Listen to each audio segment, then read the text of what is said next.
ಚಿನ್ನದ ನಾಡು ಕೋಲಾರ ಈಗ ಜಾಗತಿಕ ವಾಯುಯಾನ ಭೂಪಟದಲ್ಲಿ ಗುರುತಿಸಿಕೊಳ್ಳಲು ಸಜ್ಜಾಗಿದೆ. ಕೋಲಾರ ತಾಲೂಕಿನ ವೇಮಗಲ್ ಕೈಗಾರಿಕಾ ಪ್ರದೇಶದಲ್ಲಿ ಭಾರತದ ಮೊದಲ ಟಾಟಾ ಏರ್ಬಸ್ ಮಿನಿ ಹೆಲಿಕಾಪ್ಟರ್ ಅಂತಿಮ ಜೋಡಣಾ ಘಟಕ ಉದ್ಘಾಟನೆಗೊಳ್ಳುತ್ತಿದೆ.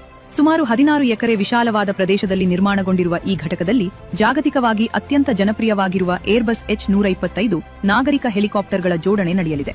ಮೊದಲ ಹಂತದಲ್ಲಿ ವರ್ಷಕ್ಕೆ 10 ಹೆಲಿಕಾಪ್ಟರ್ಗಳನ್ನು ಉತ್ಪಾದಿಸುವ ಸಾಮರ್ಥ್ಯವನ್ನು ಇದು ಹೊಂದಿದ್ದು, Tata advance systems limited TASL ಮತ್ತು ಏರ್ಬಸ್ ಹೆಲಿಕಾಪ್ಟರ್ ಸಹಭಾಗಿತ್ವದಲ್ಲಿ ಇದರ ನಿರ್ವಹಣೆ ನಡೆಯಲಿದೆ. ಈ ಯೋಜನೆಯ ಮೂಲಕ ಸ್ಥಳೀಯ ಯುವಕರಿಗೆ ಉನ್ನತ ತಂತ್ರಜ್ಞಾನದ ಕ್ಷೇತ್ರದಲ್ಲಿ ಉದ್ಯೋಗದ ಹಾದಿ ಸುಗಮಗೊಳ್ಳಲಿದೆ.